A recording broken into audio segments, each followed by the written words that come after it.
Hello everyone, let us study about the joints in the gravity dam today. First we will see about the joints in gravity dam.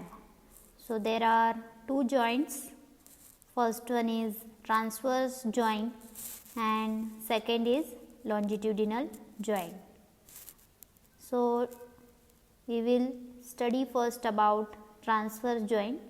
So where they are provided and how they prevent the cracks. So they are provided normal to the axis of dam, and these are vertical and extend from foundation to the top of dam. They prevent the transverse cracks.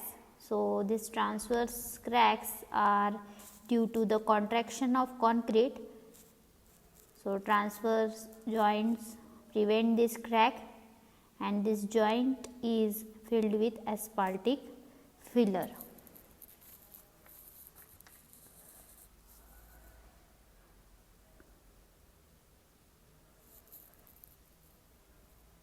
The usual spacing of this joint is between 12 to 18 meter, and its spacing depends on the various factors like topography of site or temperature and its variation.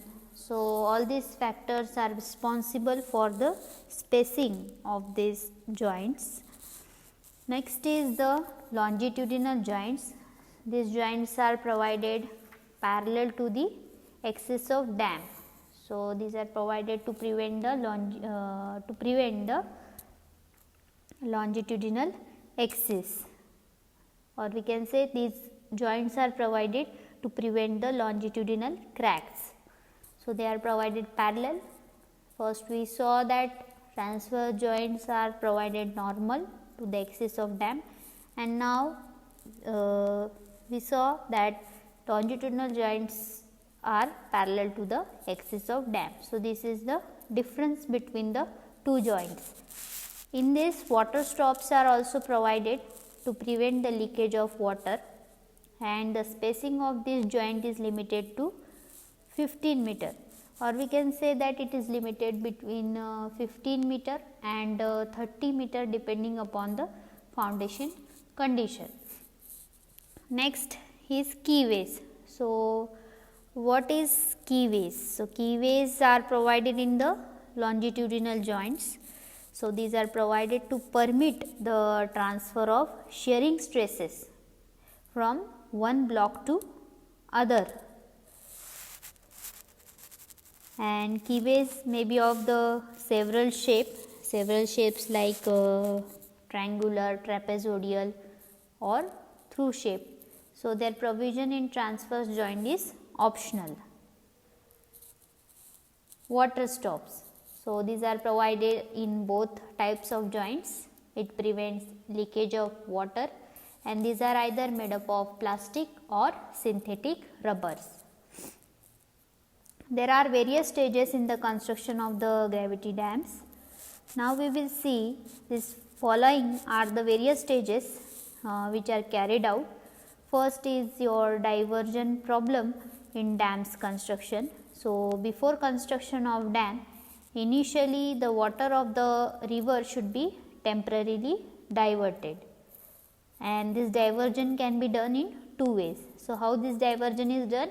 It is done by the provision of divergent tunnel and by constructing the dam in two stages. Second one is the construction of galleries in gravity dam. So two types of galleries are to be constructed. First one is the foundation galleries, and second one is inspection galleries. So rectangular, circular and oval shaped are the common shape of these dam galleries. Use of special measures are taken to avoid this cracking of concrete.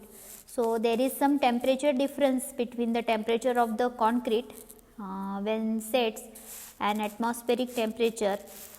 Temperature stresses are developed, and due to that the shrinkage of the concrete occurs as it cools, and the shrinkage stresses are developed. So, these stresses will cause the concrete to crack. Hence, various measures are generally adopted in the construction of dam to avoid the cracking. So, what are the measures which are adopted to avoid the cracking are given below. First, using minimum amount of cement in a given mix of specified strength, the quantity of cement can be decreased by better grading the aggregates. In second case, when concrete is poured, it is poured up to a certain height in the first attempt, and the height is called lift. Generally, 1.5 meter lift is used in modern dams. So, if the lift is reduced, more horizontal joints will get developed, and also sufficient cooling time between two successive pours shall be obtained, thus reducing cracking. So, low lift of the concrete at the time of pouring, generally 1.5 meter lift is used in the modern dam. And third measure, by providing the suitably spaced contraction joints in addition to the normal construction joints. So, we have to provide the suitably spaced construction joints, and using of special low heat cement, this is also the measure taken, and cooling of material before mixing. So, materials which go into the concrete may be cooled before mixing. Then construction of joints in the gravity dam, construction joints, contraction joints and expansion joints are provided. Shear keys or keyways, water stops, these are all provided. So,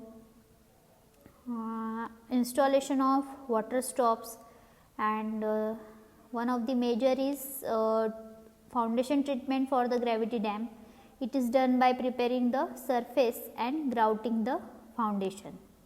So, we saw that the material which go into the concrete, it may be cooled before mixing. So, further cooling is accomplished by circulating the cold water through pipes embedded in concrete. So, this is quite an expensive measure and is adopted only for the large gravity dam. Now, we will see the equipments and machineries required for construction of gravity dams. So, the names following are the equipments required for the construction of gravity dams. The names are given, and in the next lecture we will discuss one by one in detail. So, now we will see the names: adjustable steel props or telescopic props, second is the steel props, then H frames, telescopic girder, steel plates or centering plates, wooden planks, steel pans, spade pickaxe. Excavation equipments are there like tractor, bulldozer, grader, scraper, power shovel, truck mounted dragline. Then draggers if the site is situated along the bank of river, lake or sea, trencher or ditcher, reapers, motor grader, compaction equipments, dumpers, pump concrete unit, elevators or conveyors used for transporting various construction materials, wheel mounted mobile crane, telescopic type jeep crane, mast tower crane, static tower crane, travelling tower crane, climbing crane. So, these are all different types of cranes which are used, and water pumping machine like centrifugal pump, then drilling machine. So, these are all equipments which are used for the construction of gravity dam. There are some tools for manual excavation. So, these are the tools given in the images which are used for manual excavation like crowbar, cussi or fowra, wedge, boring rod, line and pins, then sledgehammer, iron pan, spade, pick